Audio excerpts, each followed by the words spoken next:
I guess we're ready to get started, and Maria Franco-Sparrow will introduce the speakers in the panel.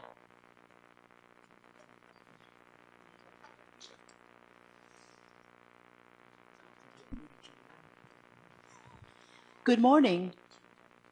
I have the pleasure to introduce two of, well, very important people in the environmental justice movement, two of my heroes, two of the people that I look up to because they do what they truly believe in, because they are really inspirational. They do inspirational work, and they're just very special. I'm very, very pleased and proud to have met them. The first speaker for this panel is going to be Professor Foreman. He is a professor and the director of the social policy programs at the School of Public Policy at the University of Maryland at College Park. Previously, he was a senior fellow in the government studies program at the Brookings Institution. Professor Foreman's writings address the politics of domestic policy, especially regarding health, safety, and the environment.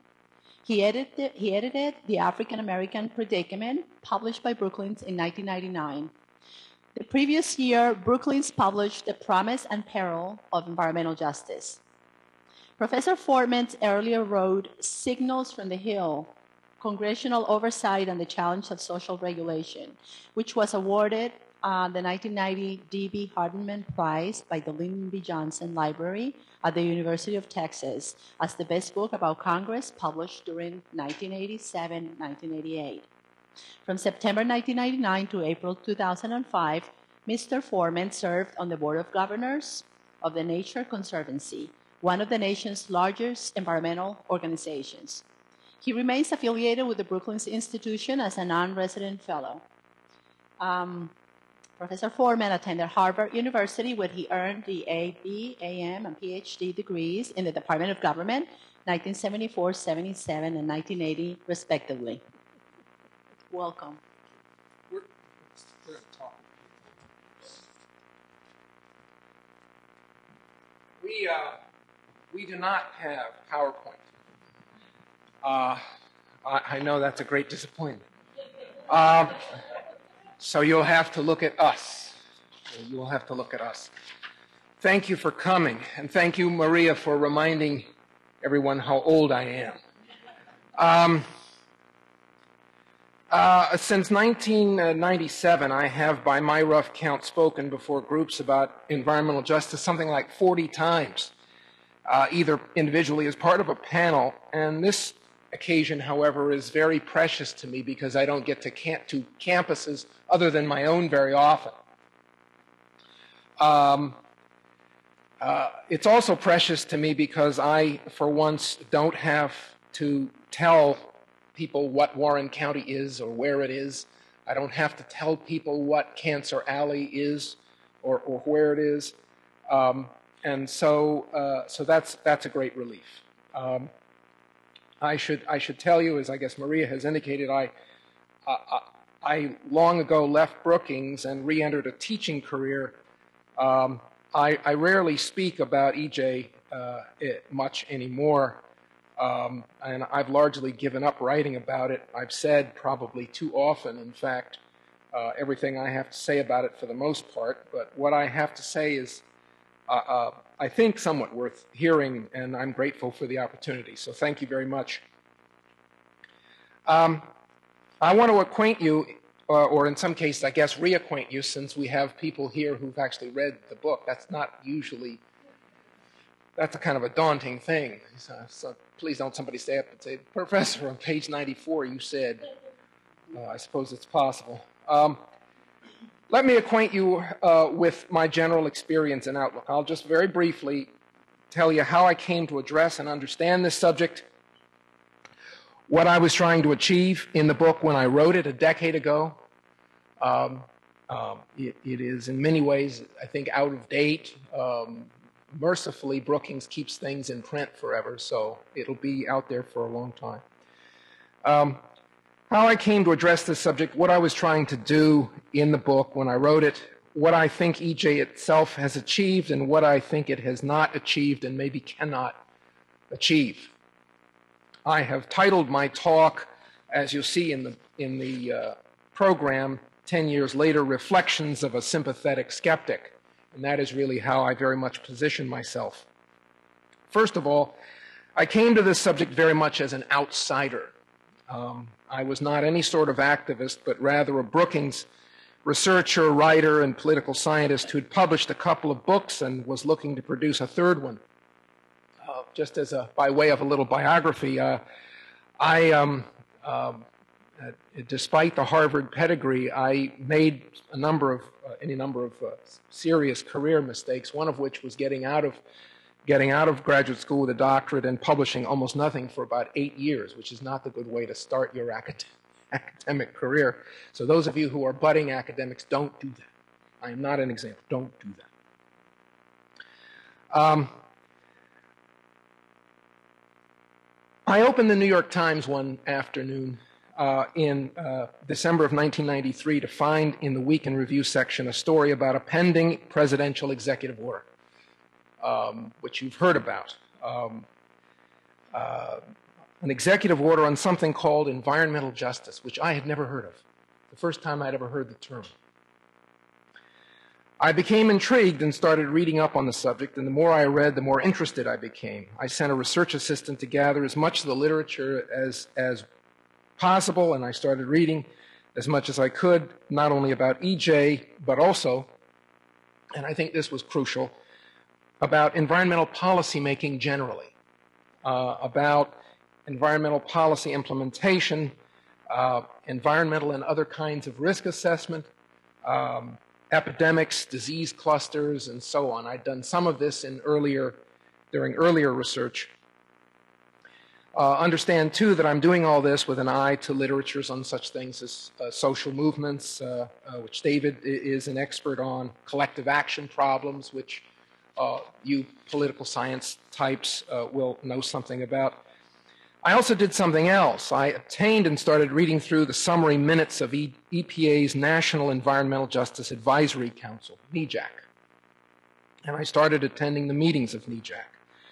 I interviewed a few NEJAC members and some of the EPA staff who dealt with it, and I read anything that could reasonably be called a publicly available government document relating to EJ. I read Toxic Wastes and Race, which you all know about, the United Church of Christ Commission for Racial Justice Study, also the National Law Journal study on Superfund enforcement, or fines, enforcement, various other things. I read such things as the proceedings of the First National People of Color Environmental Leadership Summit. All of this and much more, I have to tell you, left me with some deep misgivings, which I will share with you. I resolved over time to write a long essay or a series of related essays in book form to highlight some things that I observed that impressed me and also some things that distressed me. I would neither promote EJ as a cause nor measure, if such a thing is possible, the extent of injustice. Instead, I would try as best I could to render a considered judgment on the prospects for environmental justice as a policy initiative, and in particular as a federal policy initiative. After all, I was a Brookings person. Right? This is what Brookings people do. And so if you look at the early part of the book, you'll see in the introduction a number of sort of cautionary observations I make about the prospects for democratization and participation and public health and other things that are embedded in the book, in the book throughout. Essentially, I concluded that on three major fronts of policy activity, there were some serious problems, even if we left aside the question of whether the various empirical studies were convincing. Now, before I get into that, let me just say that I believe that the environmental justice movement has accomplished two really amazing things, two really spectacular things. First of all, in the realm of what we call in political science agenda setting, it has been spectacularly successful. The reason we are having this conference, the reason that you have all done these posters, wonderful posters, exhibits, the reason we've all written books and we're having this discourse is because the environmental justice movement has succeeded at embedding consciousness, awareness of this issue, of this set of concerns into our environmental policy discourse, and to a limited extent into federal policymaking, about which more momentarily. So it has done that. It's been absolutely spectacular. David is absolutely correct. David Schlosberg is absolutely correct. It's been a marvelous and deeply intriguing thing to behold. The transformation of environmental policy discourse and research around this subject.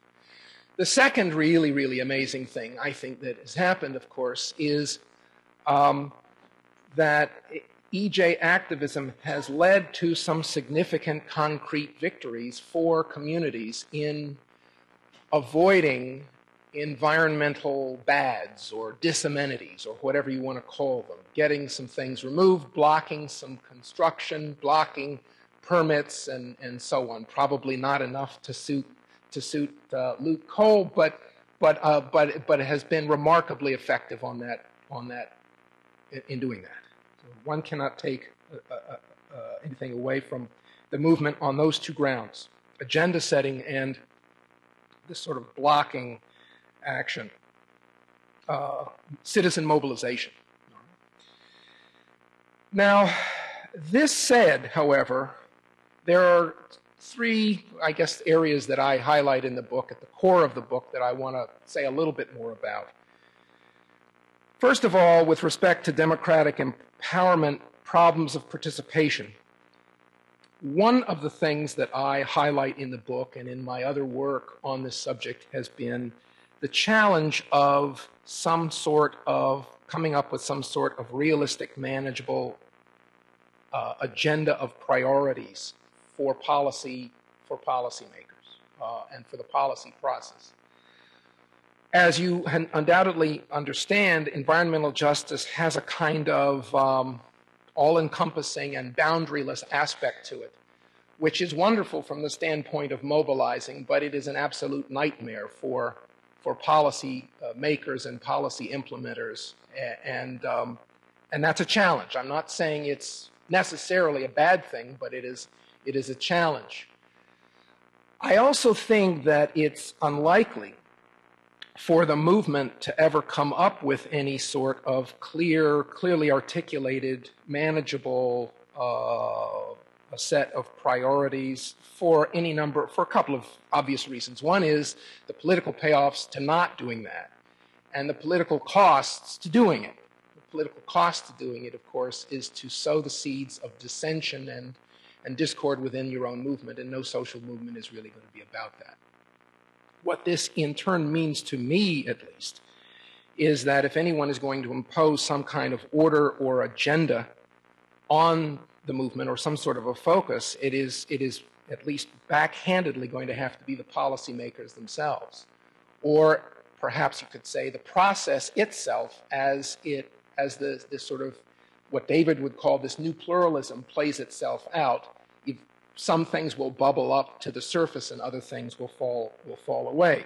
The EJ community will embrace more or less all of the various aspirations and grievances that it has, and the process will filter out or sift out these things. And maybe that's the way it has to be.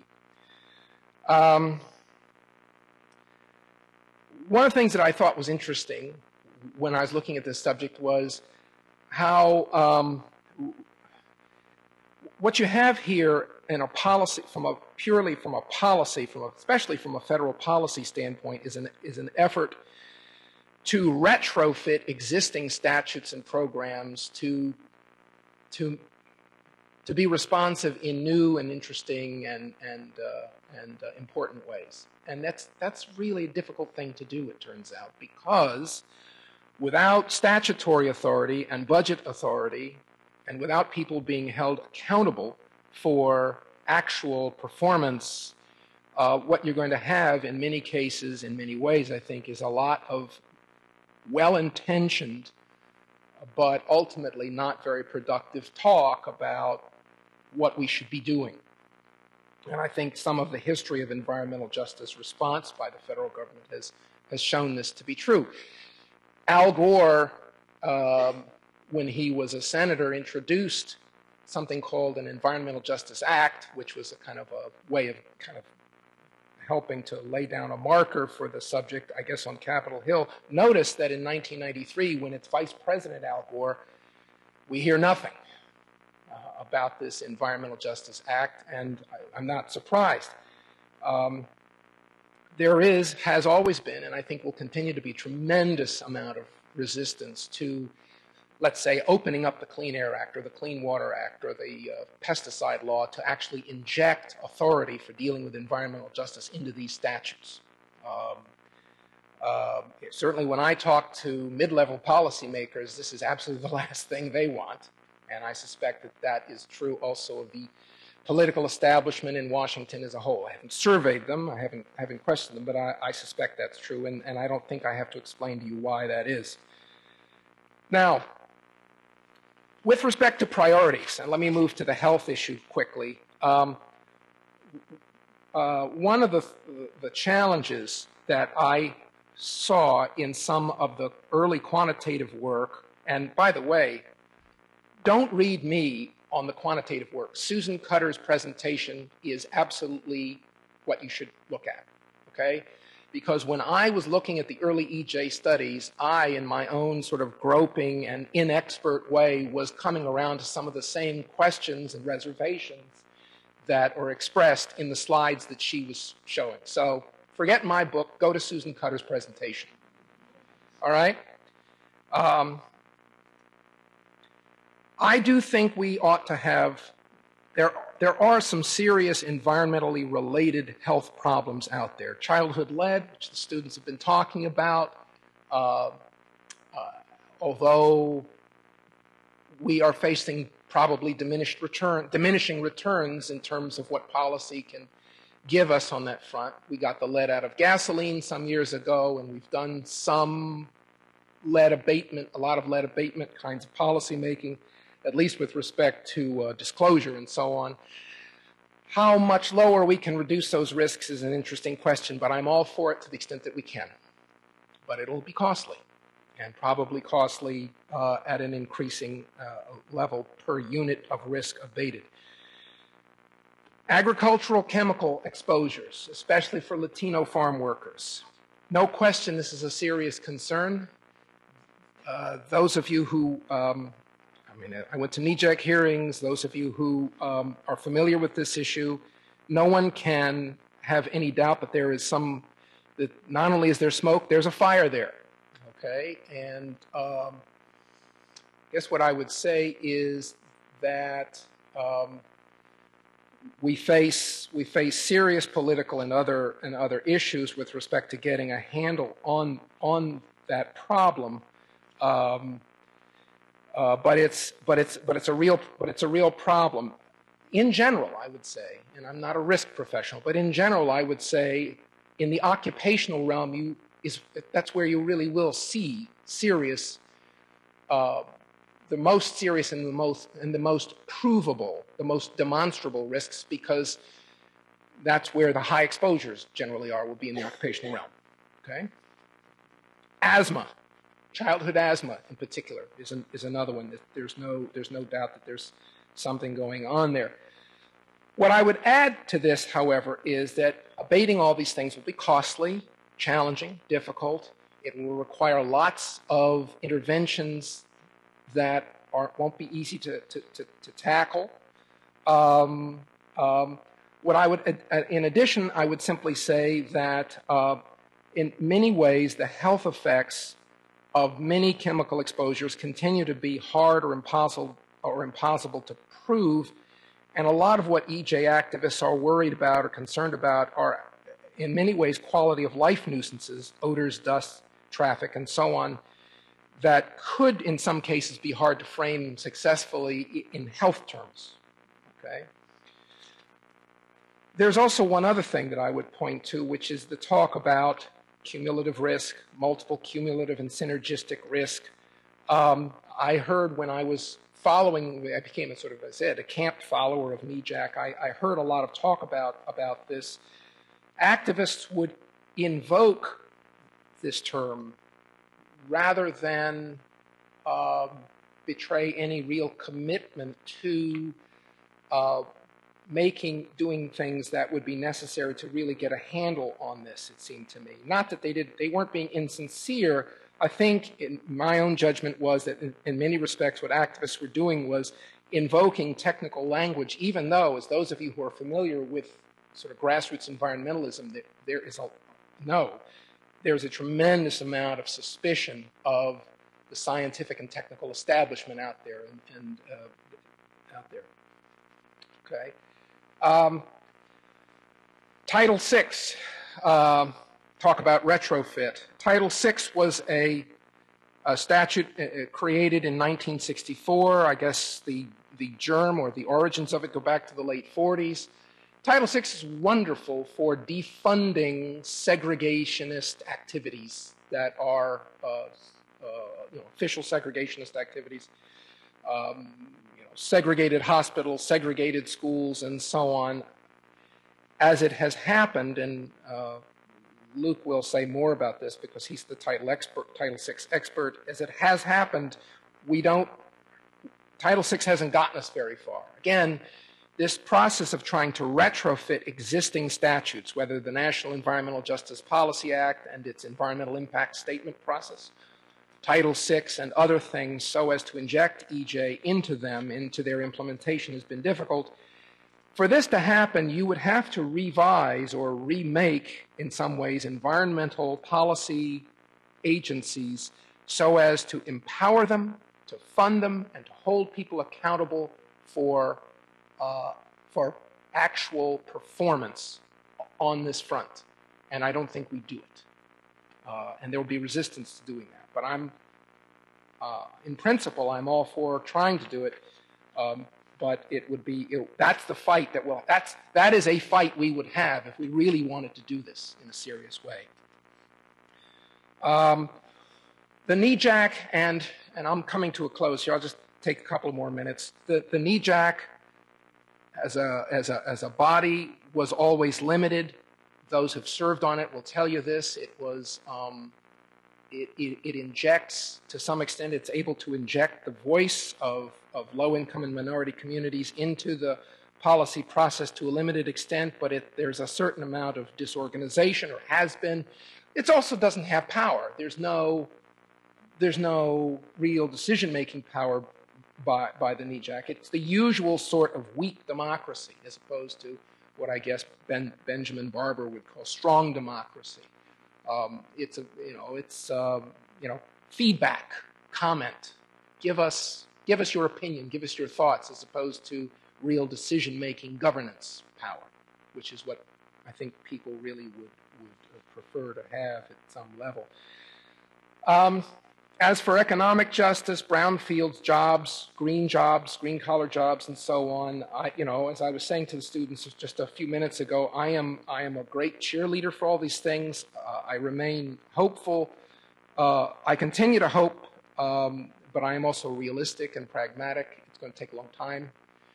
Some of the most how do I put this? Probably in all the 11 years I spent at the Brookings Institution, probably the most depressing reading I ever did was going through the literature on that evaluated programs designed to bring low-income and minority youth, particularly low-income or out-of-school youth, into the workforce. It's just not say it can't be done, can be done, but it's hard work, and we should expect success to be fitful. Okay? Now, George Bush. Where do I begin? I want you to notice something. The executive order was left pretty much undisturbed. NEJAC was left pretty much undisturbed, at least the structure. I think George Bush and your own former Christy Todd Whitman, former governor, who was his first EPA administrator, The fact that they left this apparatus intact should make you a little suspicious. If that infrastructure were successfully speaking truth to power, it would have been jettisoned or more aggressively neutered. Sounds cynical maybe, but there you are. Let me just conclude by saying that if I had to make one change to my book, which is now, as I say, out of date as all books are, not out of print, so you can certainly get a copy, although Brookings gets all the royalties. I don't get a royalty. If I had to make one change, it would be at the end of the book, I would have pointed much more forcefully, because I didn't at all, I would have pointed forcefully to the risk facing New Orleans, Louisiana, from a catastrophic flood. I think we as a country, we as a movement, we as Americans, this was something we just didn't take seriously enough. We just didn't get it. We didn't go there. There was evidence out there that this risk was there. People talked about it, but they weren't heeded. Probably a paragraph or two in my book wouldn't have made any difference, but I would certainly feel better at this meeting if I had made some sort of effort, however tepid and unsuccessful it might have been. Thank you.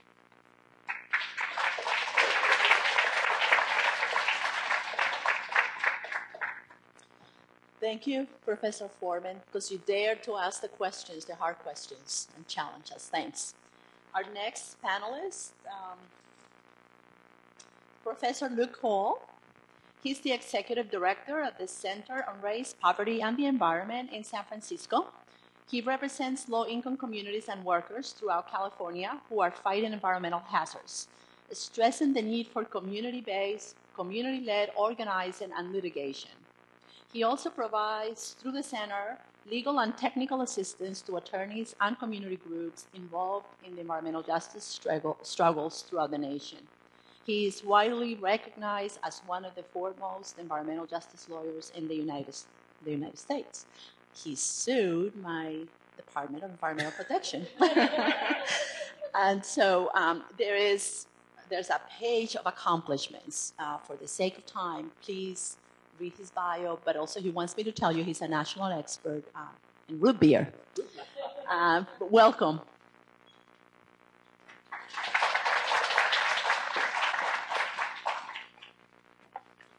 Thanks, Maria. I said she should just dispense with all of the normal introductions and say, A, I sued your boss. That could be my introduction. Unfortunately, I lost that case and managed to make bad civil rights precedent for the entire Eastern Seaboard, but we won't talk about that today. The title of this panel is Litigate, Agitate, or Legislate. And my answer to that question is yes. We in the environmental justice movement do not have the luxury to choose among these tactics or strategies. We have to use them all. In undertaking our work of building power in powerless communities, in building power in communities most directly affected by environmental hazards, we have to use any tools that are available to us. I want to give you a couple of messages today, and I want to kind of follow on to what Chris has just set up. My first message is, it's kind of Dickensian. It's the best of times, it's the worst of times. And I'll explain that with one particular case study. My second message is that we need an integrated approach to achieving environmental justice, and that there's a role for all of you and all of us in that approach. And I have a specific case study to illustrate that, too. First, let's talk about It's the best of times. It's the worst of times. The worst of times, Chris mentioned at the end of his talk, we're in the 7th year of the George W. Bush administration. That has been a disaster for anybody who is interested in advancing equal justice, equal rights, civil rights, environmental protection, a whole host of things. So there's been a disastrous federal policy of rolling back what little gains we had before that. Chris mentioned the National Environmental Justice Advisory Council, or the NEJAC. You're right that it was neutered even under the Clinton administration, but it has been put in a box and stuck away somewhere deep in the bureaucracy during the Bush administration. In terms of distributive justice, one of the types of justice that David and Susan were talking about this morning, we're moving backwards. The Toxic Waste and Race at 20 study that updated the landmark 1987 United Church of Christ study in recently showed that actually there are more toxic waste facilities near communities of color now, 20 years on into the environmental justice movement. We're moving backwards in terms of distributive justice. And this is something that Chris was alluding to, there's a kind of diffusion of the environmental justice movement. A movement diffusion, whereas when I came into the movement in the late 80s, it was all about siting, the distributional impacts of siting, and mostly toxic waste facilities. That was a very narrow, specific focus, and what it allowed was a kind of movement cohesion and coherence because we were all talking about the same thing and all trying to come up with a common agenda to address it. One of the great successes of the environmental justice movement is that it now addresses a whole panoply of issues: transportation justice, climate change, occupational hazard, green jobs, across the spectrum. That very success, however, has led to a diffusion in its effectiveness, in its coherence, and in its cohesion. There are, paradoxically, more people working on environmental justice issues today than at any other time in the history of this country. And there is less kind of unified vision and less of a presence of an environmental justice movement than at any time, certainly in the last decade. There are many, many nodes of environmental justice activity around the country. All of those nodes are important, but they're not as connected as they once were because there's so many things happening. That's kind of the flip side of it. That's why it's the best of times. As Chris mentioned, environmental justice, in some cases, has kind of won. What were we seeking? Power, recognition. Well, if environmental justice principles are now instilled in public policy, we've kind of won on some level. We are agenda setting. I want to give you one very prominent example from my own state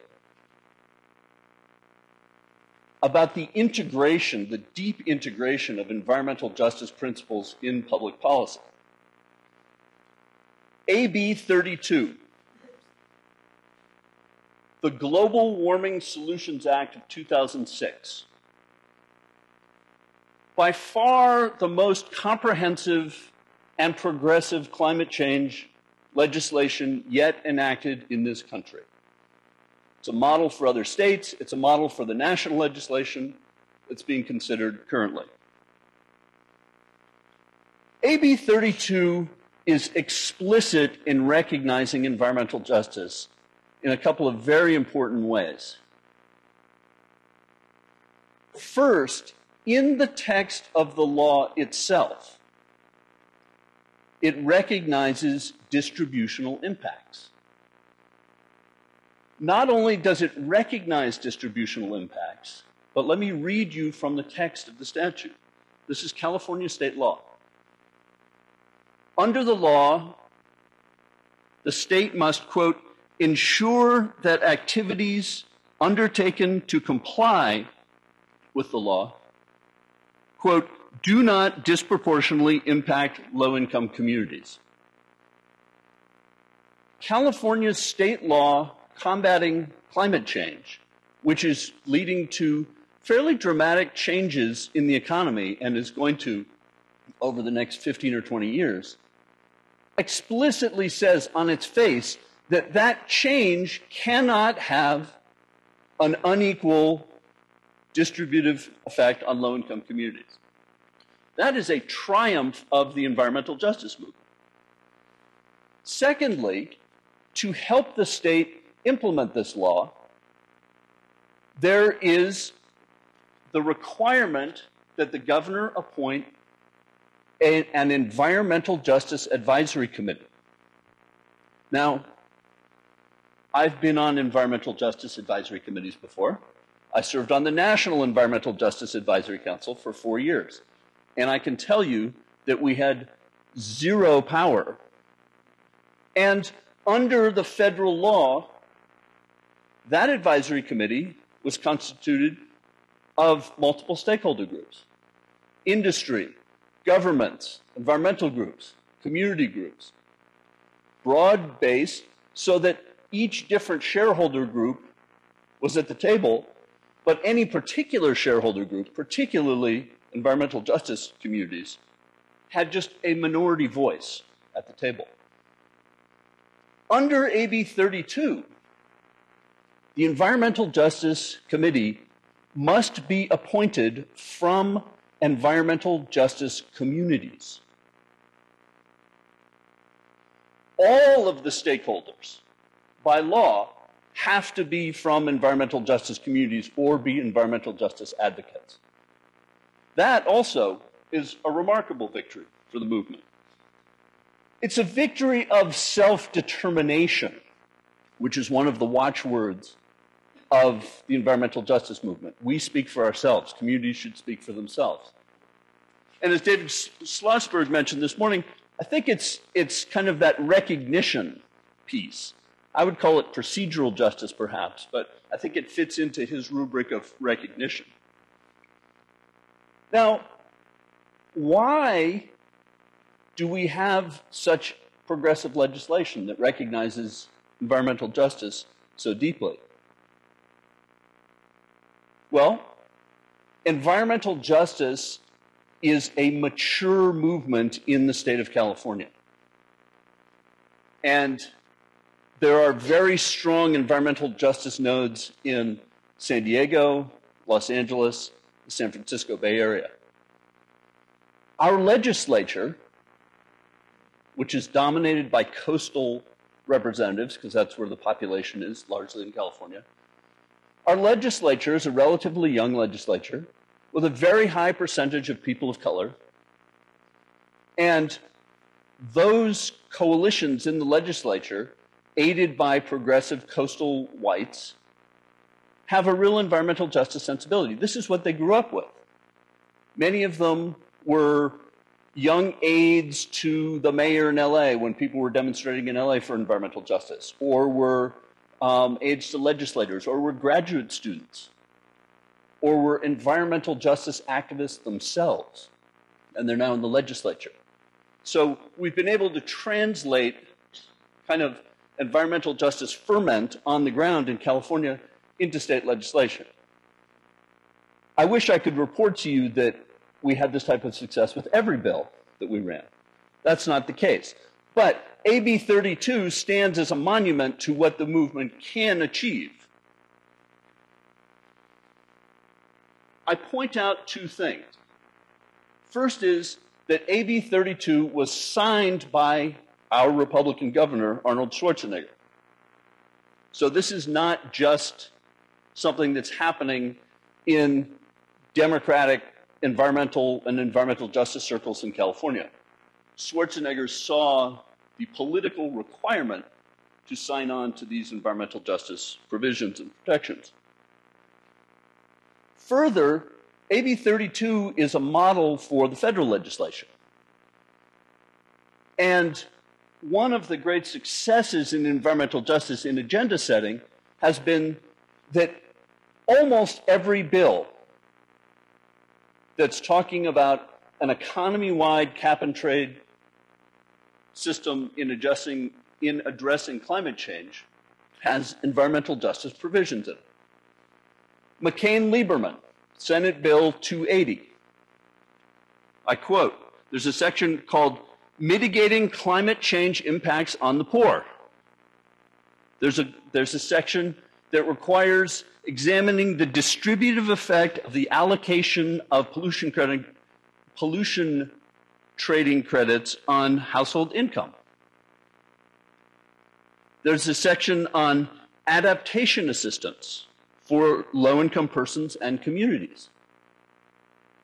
This is a Republican-sponsored bill in the United States Senate looking at the market effects and mitigating the market effects, blunting the force of the free market on poor people. And it's an unremarkable provision in the bill. It's shared in almost all of the bills that are currently introduced. That's a triumph of the environmental justice movement. Now, how are we going to continue that kind of triumph? I think I would go back to the topic of this panel. Litigate, agitate, legislate. We need an integrated approach. This is my second message.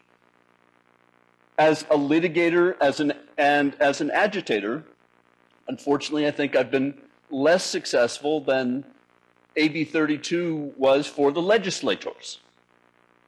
But we need a comprehensive approach. And let me give you the case study of Allensworth, California, to show you how that approach can work to achieve environmental justice, or at least to stave off environmental injustice. Allensworth, California, is the only historically black community in the state of California. It was founded in 1908 by a freed slave, Colonel Allen Allensworth.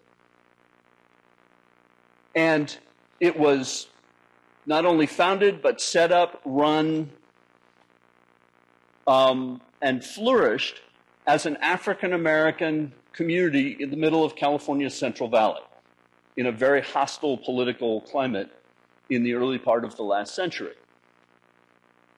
Tulare County, the jurisdiction in which Allensworth sits, has been actively trying to get rid of Allensworth almost since its inception in 1908. In 1971, Tulare County undertook a general plan revision. And in that general plan, Tulare County explicitly listed 15 communities, including Allensworth, that it said were non-viable and, quote, did not have an authentic future, close quote. And it shall be the policy of Tulare County to deny these communities public services with the ambition that these communities would slowly, through a process of natural decline, wither away and their populations move to other more established population centers. This was the policy of Tulare County until last year when we got them to change that policy. We discovered that policy, which we had been seeing it in effect because we represent a number of low-income communities in Tulare County, and we would go into these communities and they all had similar problems.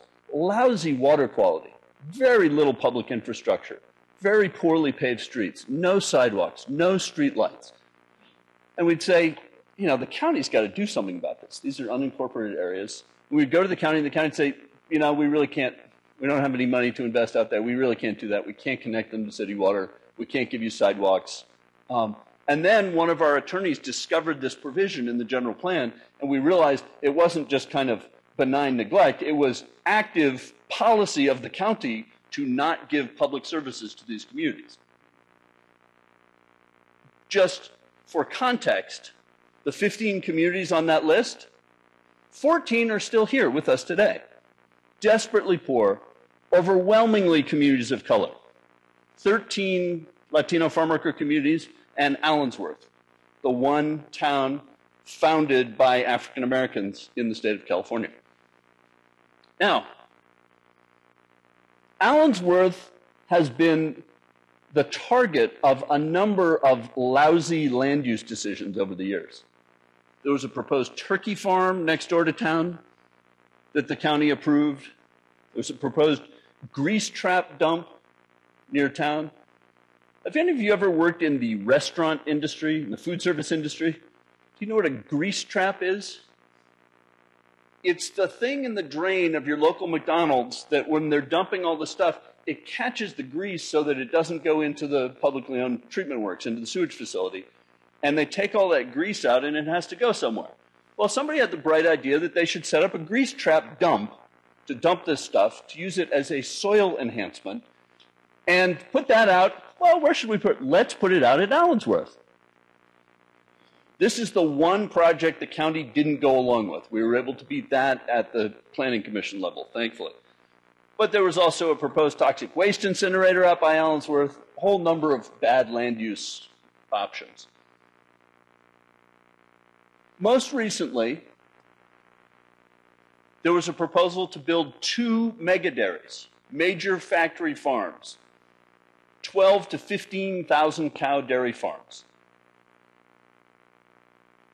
across the street from Allensworth. Now, Allensworth has declined since Colonel Allen Allensworth founded it, deeply impoverished, but it also is the host of the Colonel Allensworth State Historic Park, which recognizes the historic nature of this community founded by African Americans. So there's this state historic park and then this very impoverished community right next door to it. The megadairies were going to be basically across the street and about 1,000 feet away from the state historic park. That offered us some leverage. We have worked with the town of Allensworth and have represented decision makers there for more than a decade.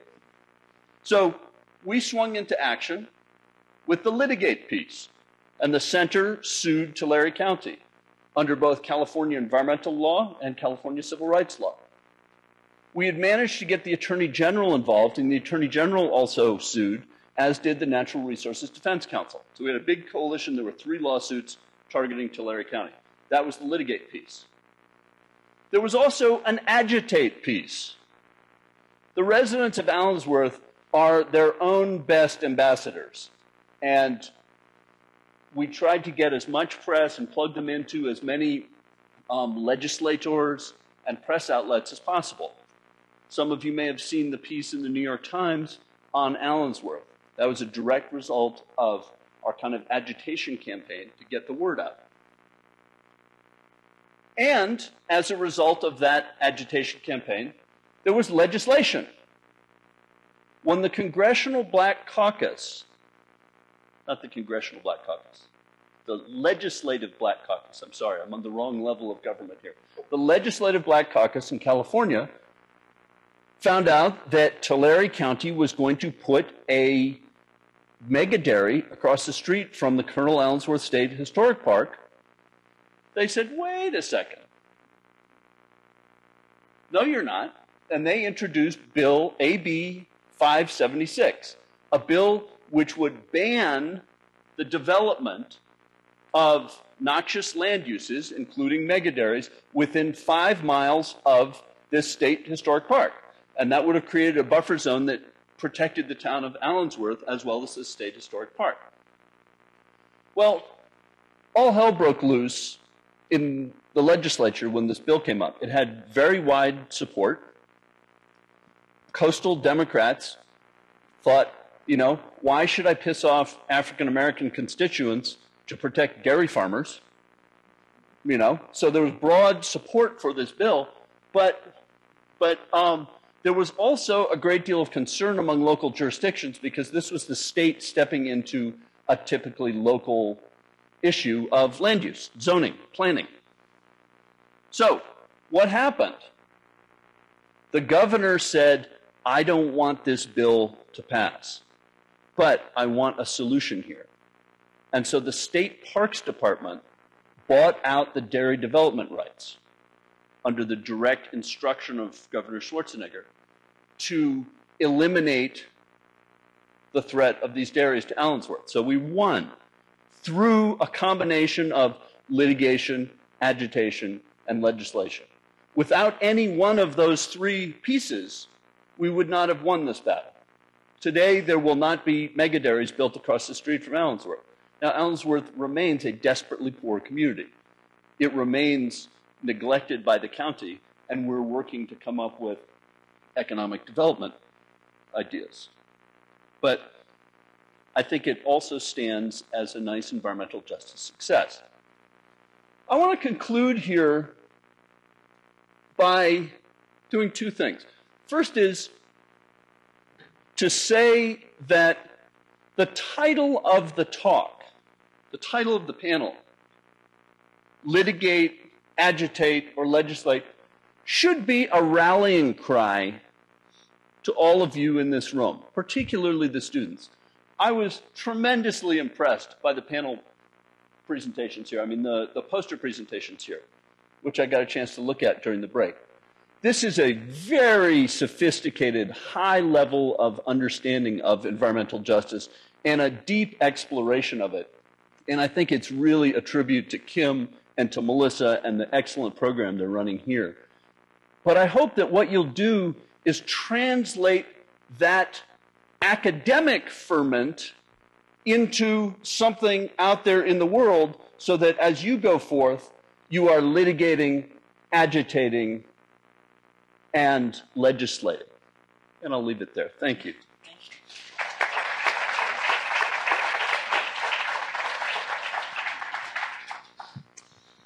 Thank you so much. I know we're going to move to a couple of questions, but I wanted to echo Luke's words about it's up to you. Academics, the academics, more research, the GIS, the places, the highly toxic places. I want to say as a government agency, I don't know what other government agencies are here, the movement has to develop priorities for us, government agencies. Our current infrastructure cannot support the myriad, the multitude of environmental justice issues that are raised to our agencies on a weekly basis.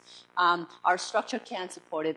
Our culture is not. I'm waiting for that moment that we, the Department of Environmental Protection, have this awakening moment, and unlike the Al Gore, with the sexiness of the rock bands and the global warming. I'm waiting for that moment in the environmental justice movement so that we all who really have this conscience and believe and sympathize and want to do what's right, can all together, work together. But the movement can continue to diffuse.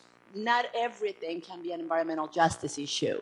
I'm an environmental agency. I can only deal with limited resources, economic development. We are in a recession. There's always, and also obviously the political will may or may not be there.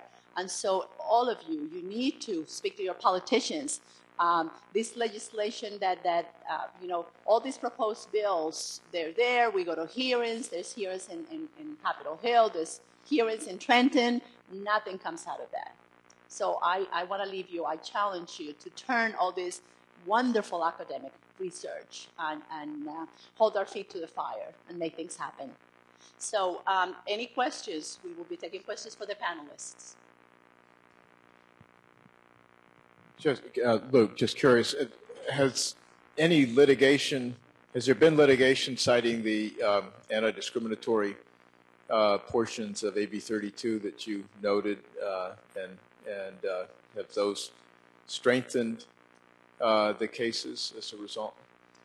AB 32 is California's Global Warming Solutions Act, and it was passed in 2006, and the regulations implementing it are still being rolled out. There's a schedule for rolling them out, and so the regulations haven't been fully rolled out, and so the program implementing it under those regulations hasn't been fully rolled out.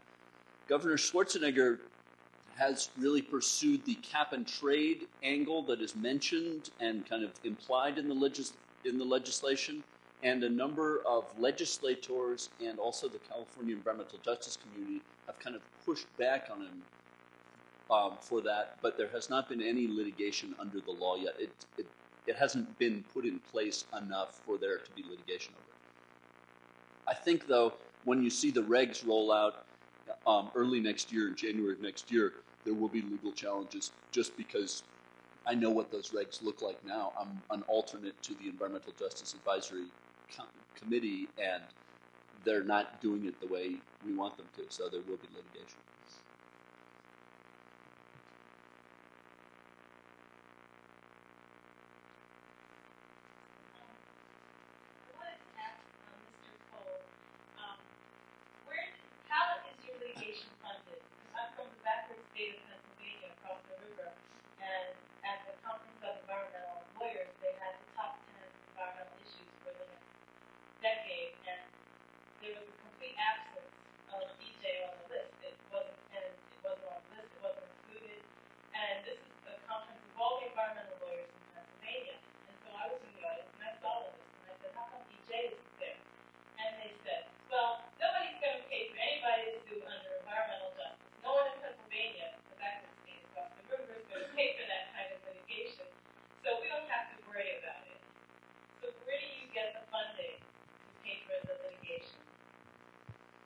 We get our funding from foundation grants, and many of the foundations are national foundations that do granting in Pennsylvania as well. And we get our funding from attorney's fees in cases that we win. Now, Chris was right when he said that a lot of the litigation that we bring is kind of using statutes that may not have been designed for environmental justice and retrofitting them to do that. The National Environmental Policy Act, Clean Air Act, Clean Water Act, things like that. I think that you may be going to the wrong conferences. You should probably go to the Environmental Justice Conference, and then their litigation list will all be about environmental justice. And then you go to the environmental lawyers and you say, okay, bozos, we have a whole list of potential cases here. It's really an uphill battle, though, within the traditional environmental movement. They are our allies in the big picture, but often really blind to obvious things like environmental justice cases in Pennsylvania. If I might just add, just quickly, it is ironic to hear this coming from someone from Pennsylvania, given the role of Chester, Pennsylvania, in the sort of history of environmental justice advocacy in the United States. That was a huge, Chester, Pennsylvania is a huge and in some ways very successful example of advocacy, and they did in fact have an attorney who I think fought very ably and very successfully for them. Public Interest Law Center of Philadelphia.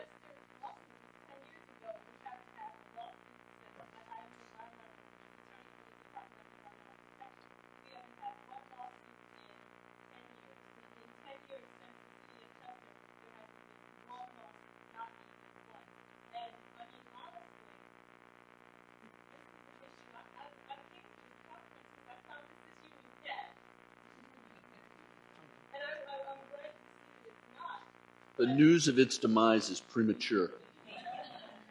Even in Pennsylvania. Well, let's talk at the break. We'll try and get some resources into Pennsylvania for you. Okay, one more question.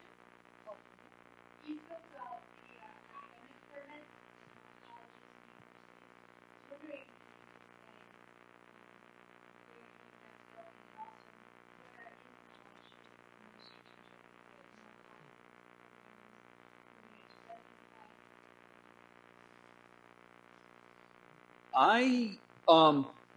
I'm a lawyer, and so I most often see that ferment in law schools, but that's just the community within which I travel. This is an amazing production by a seminar of 40 students. Now, if we could have this type of seminar at colleges all over the country, I mean, there are academics like Bob Bullard who has his students do things like this every year, but not enough of this type of very in-depth, conceptual kind of understanding of environmental justice is going on. If I were you, I would do a couple of things. One, you want to broaden the reach of environmental justice as far into the curriculum as possible, while at the same time maintaining a focus, because if it's just diffused out to a lecture in Environmental Studies 101, then that's the diffusion that Chris and I were talking about that's happening with kind of, mission creep, if you will. But the real thing is creating jobs for people once they get out of school, because that's going to be the driver. And there are more environmental justice jobs in the United States today than there ever have been, particularly, but not exclusively, in the legal arena. So I don't know if that's helpful, but Yeah, I would just say that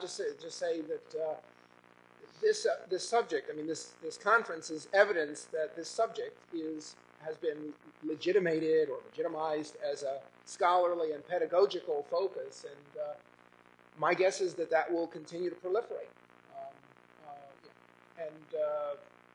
I expect that to happen. Different places in different ways, because different institutions will have different concerns, they'll have different resources. Some places you'll have somebody in a department, let's say, of conservation biology who's very interested in this subject. And other places somebody will come out of international affairs. So it'll vary in different ways. One of the things I guess I would leave you with, it's difficult for people with an advocacy sort of or activist temperament to keep in mind is a lot of change just takes time. It really does. I mean, I know it sound like your grandfather talking to you, but it does. It just takes time. It's happening.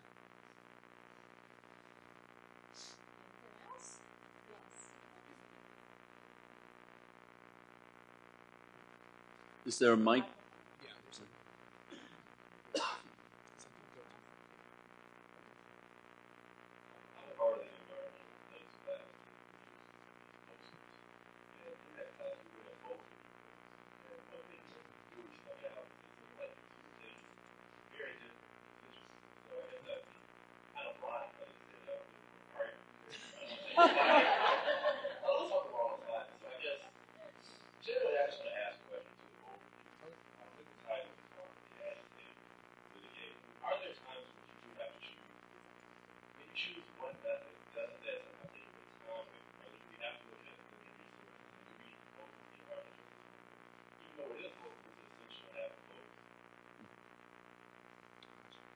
Yeah, well, this is, if you read my book, you know that this has been my kind of mantra, so to speak, over and over again in that book and various publications. Yeah, I think the environmental justice movement suffers from that, but at the same time, I'm also well aware of the fact that in some respects, it is empowered by this very same proliferation of concerns. It's a kind of a double-edged sword. I think it's particularly double-edged when one considers, on the one hand, let me put it to you this way. Having environmental justice be this all-embracing thing is wonderful in some respects for the movement, but as I indicated before, it is a nightmare for policymakers, for a policy process, which, as Maria indicates, cannot possibly absorb and respond effectively to this boundaryless proliferation of aspirations and grievances that people bring to bear under an environmental justice rubric. I have always believed that environmental justice was sort of a brilliant sort of, in a way, marketing, in terms of trying to really energize or re-energize concern about fundamental distributional or poverty or racial inequality or other issues like this, and sort of bring an environmental frame to it. I think the reason you don't hear us sort of beating each other's brains out is because we are both, I think, pretty, each is, I think, sympathetic to what the other faces from a sort of pragmatic standpoint, we both, I think, understand intuitively that, you know, we both want what's good we both want the world to be better. We both have a sense that we want things to be better, especially for people who don't have much. I think it's sort of a glass half empty, glass half full kind of issue. And I would stand before you and say, look at all these problems, whereas Luke would say, well, but look at what we've gotten out of it. And I mean, in preparing for this, I was tempted to go back to Chris's book and, you know, pull out, well, on page 47, you know, no way, Buster, that's not reality. He wrote the book 10 years ago. I wrote my book 5 or 6 years ago. You know, I think we're in a different place in the United States in 2008 than we were in 1997 and 2001. And I think we're both in different places in terms of what we're writing and thinking about. And so I thought it would be more interesting to kind of see what was going on now and bounce off that. To answer your question, what do you do when you have to choose? As a servant to the environmental justice movement, I always have to remember my place in that movement. And Pat Bryant popularized this phrase, lawyers on tap, not lawyers on top. And so if you're looking at litigate, agitate, or legislate, you really have to take your cues from the affected community. And maybe it's agitation in this community, maybe it's litigation in this community, maybe it's legislation in a third community. But the central thing to try and keep in mind in whatever the approach is that you have to be building power in that community as you're doing what you're doing. You know, will what you're doing mobilize more people? Will it educate people? Will it build your movement? Or will it not? And if it won't, then you don't do it. Let me give you a concrete example from the Allensworth situation. In Allensworth, when we got the Congressional Black Caucus to run a bill, that was tremendously empowering to the people of Allensworth. They met with the legislators, they met with the members of the Congressional Black Caucus, and they said, wow, this is the solution that's coming out of our desire. We are identifying the solution. We're identifying the problem, and we're at the table and creating the solution. Then what happened was the Schwarzenegger administration said, I want this bill to go away. State parks, fix it. State parks went into closed-door negotiations with the dairy developer. We didn't hear a peep out of them. Nobody in Allensworth knew what was going on. They weren't at the table. They were pissed off. They were disempowered. And that was what ultimately led to the buyout of the dairy development rights. That was not an environmental justice solution. That was the governor trying to make this bill that he didn't like go away. We ultimately won the victory, and our tactics, the litigation, the agitation, the legislation, were all done in a way that we're building power for Allensworth. So that's the thing to keep in mind. How is this going to build power in this powerless community? But at the same time, if you want to hear, okay, we have to make distinctions. People will make a claim that this is an environmental justice case, that there are a variety of cases or episodes or claims. Some claims may be real, serious, profound, and in need of immediate redress. Some claims may be relatively mild, minor, modest, and deferrable. Other claims may be complete hokum, completely off the wall. And it is important that people, I would argue, for environmental justice movement, people in it should try to discipline the movement internally, because I can assure you, there are people outside the movement who, if you don't do it internally, they will do it for you. Okay. But no, Chris, I challenge you. Give me an example. You wanted this? Give me an example of a hokum claim, because I think you're creating a straw figure here to knock down. There you go again. That doesn't really exist. Give me an example. I don't have a case in mind. I'm just saying that I rest my case.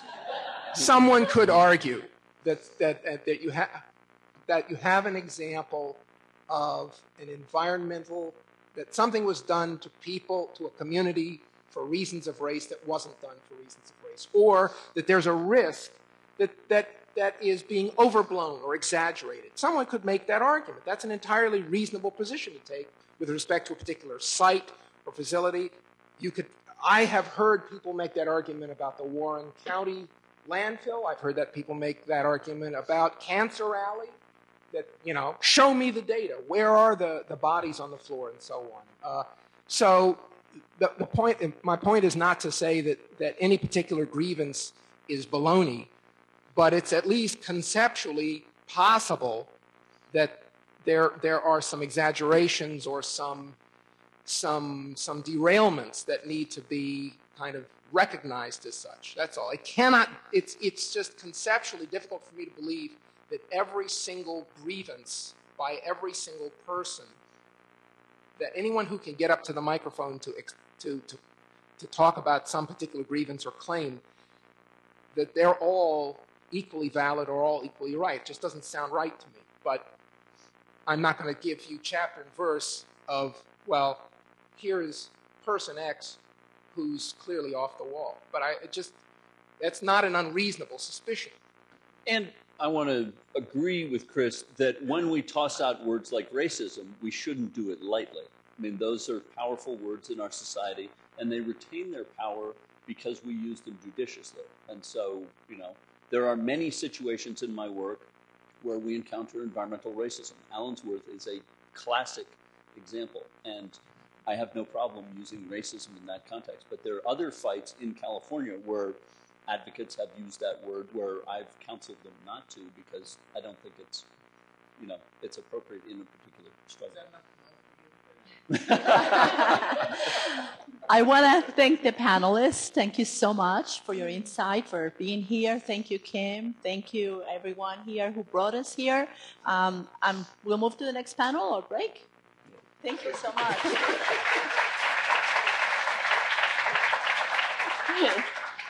Actually, it is time for lunch, and there are box lunches outside in the lobby for those of you who have tickets, and for those of you who don't have tickets, you can get some lunch upstairs in the cafeteria. We will start Dale Jameson's keynote address at 12:15, so that doesn't give us a lot of time, but you can just bring your lunches in here, and we'll start again soon.